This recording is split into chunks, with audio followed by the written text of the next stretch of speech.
आजाद bull India के इस video में आप देखेंगे ईरान बोला न्यूक्लियर समझौता मुमकिन, गेंद अब अमेरिका के पाले में।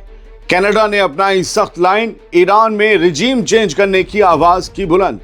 सीज फायर के बीच गजा में बड़ा हमला, कई फलस्तीनियों की मौत। तेल अवीव में बगावत की सुर तेज, बेंजामिन नेतन्याहू के खिलाफ सड़कों पर उमड़ा हजारों लोगों का सैलाब। और रूस यूक्रेन जंग के 1452 दिन पूरे, ड्रोन हमले, दोनों तरफ मौत और भारी नुकसान जारी। ये थी कुछ हेडलाइंस, खबरें होंगी इनसे ज्यादा। शुरुआत करते हैं वीडियो की। अमेरिका और ईरान के बीच किसी डील की गुंजाइश नजर आ रही है अब, क्योंकि ईरान ने समझौते का दरवाजा खुद खुला छोड़ दिया है। ईरान ने साफ इशारा दिया है कि अगर अमेरिका पाबंदियां हटाने पर सीरियस बातचीत करता है तो न्यूक्लियर डील के लिए समझौते की गुंजाइश मौजूद है। ईरान ने पहली मर्तबा नहीं कहा, लेकिन बार बार कहने का इम्पैक्ट कुछ और होता है। ईरान के डिप्टी फॉरेन मिनिस्टर माजिद तख्त रवांची ने एक इंटरव्यू में कहा कि तेहरान यानी ईरान अपने न्यूक्लियर प्रोग्राम पर लिमिट्स की बात करने को तैयार है, यानी पाबंदियों की बात करने को तैयार है, मगर मिसाइल या दूसरे मसलों को इस बातचीत से जोड़ना मंजूर नहीं होगा। दोस्तों, ये एक बड़ी खबर है और बड़ा डेवलपमेंट है कि ईरान ने अब दूसरी बार इस बात की तस्दीक कर दी है कि वो जंग टालने के लिए अपने न्यूक्लियर प्रोग्राम को महदूद करने का ऑप्शन दे रहा है। कह रहा हम ठीक है, कुछ कम कर लेंगे, लेकिन फैसले की गेंद अब अमेरिका के पाले में है। क्या वो इस नरमी को समझेगा?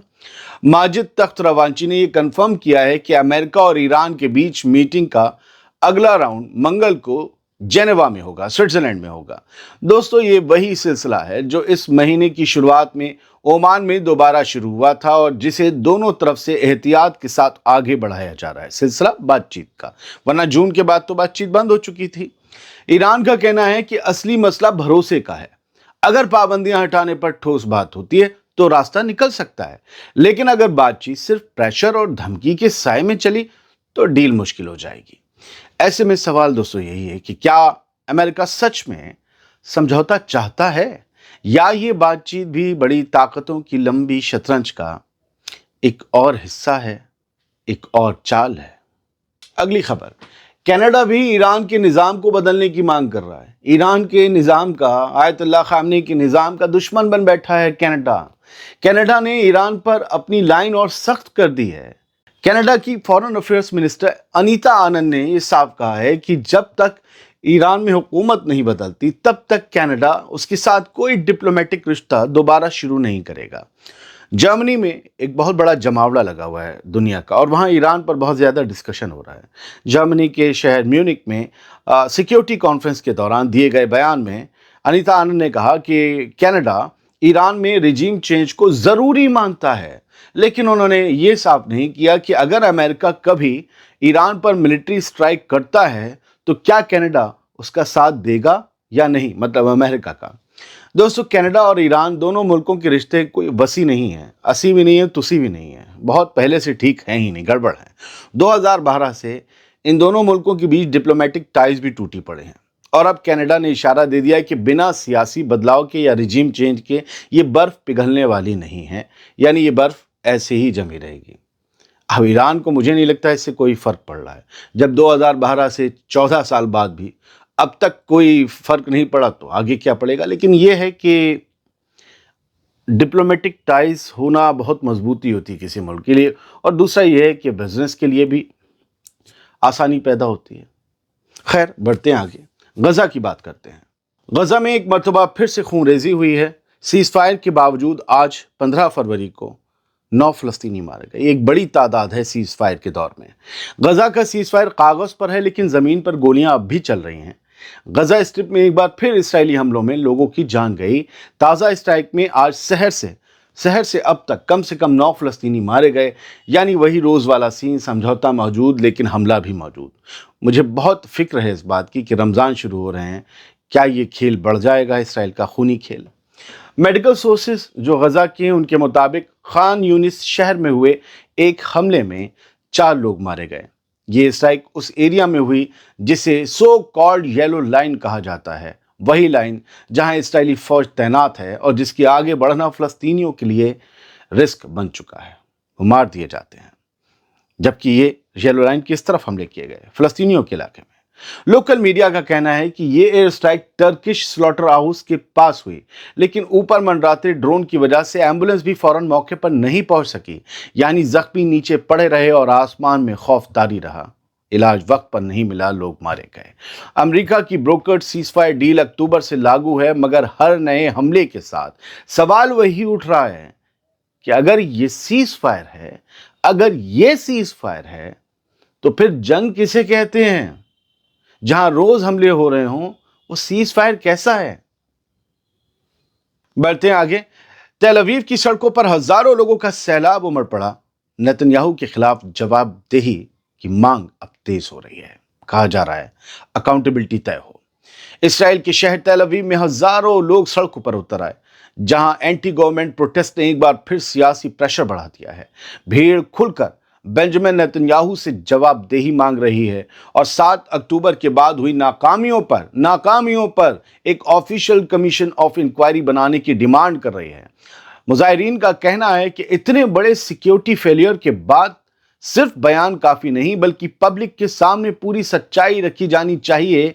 इसी वजह से नारे लग रहे हैं कि जांच हो, जिम्मेदारी तय हो और लीडरशिप जवाब दे, क्योंकि उनके मुताबिक बिना साफ हिसाब के भरोसा वापस नहीं आएगा और गुस्सा सड़कों से हटने वाला नहीं। 7 अक्टूबर 2023 को लोग इसराइल में मारे गए, उसके बाद गजा पर हमले शुरू हुए, लेकिन इस सब के बीच इसराइल की आर्मी और इसराइल की हुकूमत, खासतौर से बेंजामिन नेतन्याहू का भूकाल बहुत बुरी तरीके से टूट गया।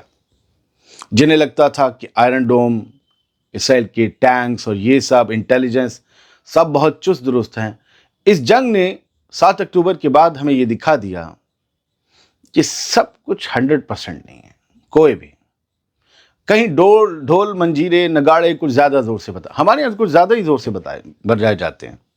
देखिए, जहाँ जहाँ जो है वो एक ख़ास तबके के ख़िलाफ़ कुछ होता है, वहाँ हमारे यहाँ का एक ख़ास तबका और मतलब एक ख़ास ही तबका, मेजॉरिटी नहीं, लंगूर टाइप के लोग, वो ज़्यादा उछलते हैं, यही हमारा खुदा है, यही हमारा पापा, यही कहने लगते हैं। खैर छोड़ो, आगे बढ़ते हैं। अब रूस और यूक्रेन के दरमियान चल रही जंग का हाल जान लेते हैं, जिसको शुरू हुए आज 1452 दिन हो चुके हैं। इस दिन ड्रोन हमलों और भारी नुकसान के दावे सामने आए हैं। रात भर हुए रूस के ड्रोन हमले में यूक्रेन के शहर ओडेसा में एक बुजुर्ग औरत की मौत हो गई और कई रिहायशी इमारतों को नुकसान पहुंचा। यूक्रेनी इमरजेंसी सर्विस का कहना है कि हमले ने पूरे इलाके में तबाही छोड़ दी है। रूस के बॉर्डर रीजन ब्रियांस्क में यूक्रेनी ड्रोन हमले में एक रूसी सिविलियन के मारे जाने की खबर है। रूस के कब्जे वाले लुहांस्क रीजन में एक गांव पर यूक्रेन का मैसिव ड्रोन अटैक हुआ, जिसमें कम से कम 19 लोग जख्मी बताए जा रहे हैं। उधर नेटो के चीफ मार्क रूटे ने कहा है कि रूस को यूक्रेन में पागल कर देने वाला नुकसान हो रहा है और सिर्फ 2 महीने में रूस करीब 65,000 सिपाही खो चुका है। साथ ही उनका दावा है कि नेटो इतना मजबूत है कि रूस फिलहाल उस पर हमला करने की हिम्मत नहीं करेगा। ये कहा जा रहा है मार्क रूटे की तरफ से। और उधर अमेरिका के सेक्रेटरी ऑफ स्टेट या विदेश मंत्री मार्को रूबियो ने यह कहा है कि रूस हर हफ्ते 7 से 8,000 सिपाही गंवा रहा है। जंग की कीमत लगातार बढ़ती जा रही है, लेकिन यह भी बताना चाहिए कि यूक्रेन कितने गंवा रहा है। आप यूक्रेन के साइड हैं तो ठीक है, लेकिन फिर भी बताइए ना। यूक्रेनी सदर व्लादिमीर ज़ेलेंस्की का कहना है कि रूसी हमलों ने मुल्क के हर पावर प्लांट को नुकसान पहुंचाया है और उन्होंने रूस के सदर व्लादिमीर पुतिन को जंग का गुलाम बताते हुए ये कहा है कि ये लड़ाई पूरे रीजन को अंधेरे की तरफ धकेल रही है। आपको व्लादिमीर पुतिन के सियासी दुश्मन का नाम मालूम होगा, नवाल्नी। उनकी मौत एक बार फिर से चर्चा में है। यूरोप के 5 मुल्कों ने रूस पर सीधा इल्जाम लगाया है कि रूस के अपोजिशन लीडर और व्लादिमीर पुतिन के सियासी दुश्मन रहे अलेक्सी नवाल्नी की मौत कोई नेचुरल हादसा नहीं, बल्कि जहरीले हमले का नतीजा थी। और उनके जिस्म से लिए गए एक सैंपल की लैब रिपोर्ट ने कंक्लूसिव तौर पर यह साबित कर दिया है कि उन्हें एक बेहद खतरनाक टॉक्सिन दिया गया था, जो साउथ अमेरिका के जहरीले डार्ट फ्रॉग में पाया जाता है, जबकि रूस इस पूरे दावे को वेस्टर्न प्रोपेगेंडा बता रहा है। एक जॉइंट स्टेटमेंट में, मुल्कों के नाम सुनिए, एक जॉइंट स्टेटमेंट में United kingdoms, France, Germany, Sweden और नीदरलैंड्स ने यह कहा कि टिश्यू सैंपल में एपीबेटिडिन नाम का जहर मिला, जो सांस रुकने, दौरे पड़ने और दिल की धड़कन धीमी करने जैसा असर करता है और छूते ही जान ले सकता है। ये नवाल्नी के सैंपल में मिला। यूरोपियन साइंटिस्ट को शक है कि ये जहर लैब में तैयार किया गया था। उधर रशिया ने इन इल्जामात को सिरे से खारिज करते हुए कहा है कि ये सब सियासी कहानी गढ़ी जा रही है ताकि रूस पर इंटरनेशनल प्रेशर बढ़ाया जा सके। लेकिन यूरोप का कहना है कि रिपोर्ट इतनी साफ है कि अब इनकार की गुंजाइश नहीं बचती, और यही वजह है कि नावाल्नी की मौत एक बार फिर से ग्लोबल टकराव का नया फ्रंट खोल रही है। असल में ये व्लादिमीर पुतिन के खिलाफ एक बड़ा मजबूत घेरा कसा जा रहा है ताकि उन्हें एक सिविलियन मौत में मुलजिम बनाया जा सके। एक खबर आई थी कुछ घंटे पहले कि जर्मनी के शहर म्यूनिक में ईरान के खिलाफ लाखों लोग जुटे हैं। करीबन 2.5 लाख लोग जुटे, ये खुद जेरूसलम पोस्ट ने बताया। और ये सब ईरान के जो शाह खानदान के जो अब हैं फिलहाल, उनके पहलवी वाला, उनके सपोर्ट में और ईरान के निज़ाम के खिलाफ ये लोग जुटे। और बताए जा रहे तमाम 2.5 लाख लोग ईरानी थे जो म्यूनिक शहर में रज़ा पहलवी के लिए इकट्ठा हुए थे, और इनके हाथ में ईरान का वही पुराना वाला झंडा था जिसमें बीच में शेर तलवार लिए हुए होता था। हालांकि उस टाइम के बादशाह का झंडा कुछ भी हो, लेकिन उस वक्त शेर जो था बड़ा गीदड़ था, पार्टियां करता था, नशे में धुत रहता था, लड़ता नहीं था। जो कह दिया जाता था वेस्ट की तरफ से वो मान लेता था। ये शेर तलवार चलाता नहीं था, बस दिखाता था। तो 2.5 लाख लोग इकट्ठा हुए। अल अरेबिया ने भी लिखा कि भैया 2 लाख लोग इकट्ठा हुए ईरान के लिए जो डिमॉन्स्ट्रेशन हुए म्यूनिक में पहलवी ख़ानदान के लिए, उसमें ये सारी भीड़ जो है कल जमा हुई और ये सब देखने को मिला है।